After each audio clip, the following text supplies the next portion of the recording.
Вечерова е промовирана книгата Мартин Крпан, војник и дипломат, од словенечкиот писател, професор и амбасадор во Македонија, доктор Милан Јазбец, кого ги имаме на линковска врска. Се надевам дека во изборот словенечки, македонски и англиски ќе се вратиме на југословенскиот есперанто. Професоре или амбасадоре, првата асоциација ми е дали идејата за возобновување на митот на Мартин Крпан на оден начин и во Словенија и во Македонија ја враќа идејата дека малите имаат потреба од заштитништво.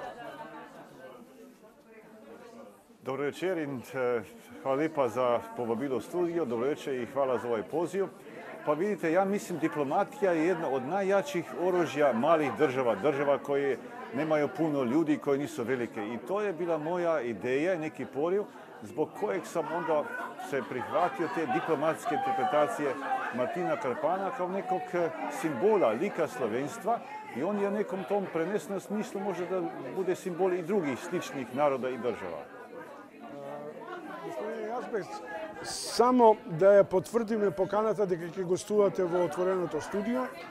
Едно од прашањата што за тогаш ги подготвив, сакам вас кратко како кроки да ве прашам. Што е тоа што Словенија направи, Македонија мора да следи на овој пат на низината евроатлантска агенда?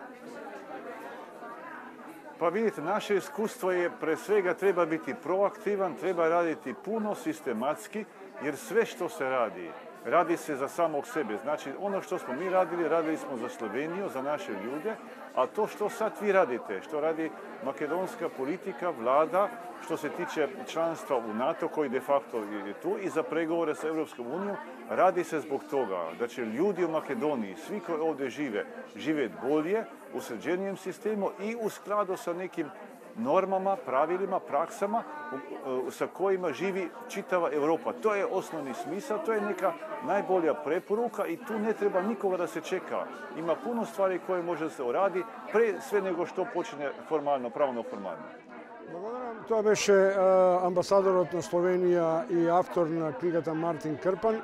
Со доктор Милан Јазбец ќе се сретнеме во отвореното студио, во кој ќе треба да разговараме со обичниот јазик на луѓето, што е тоа што Словенија ја направи држава која нема висока корупција, која има еден сензитивност во остварувањето на јавните функции. Амбасадора, ви благодарам. Се надевам дека договорот ќе го оствариме. Ви благодарам.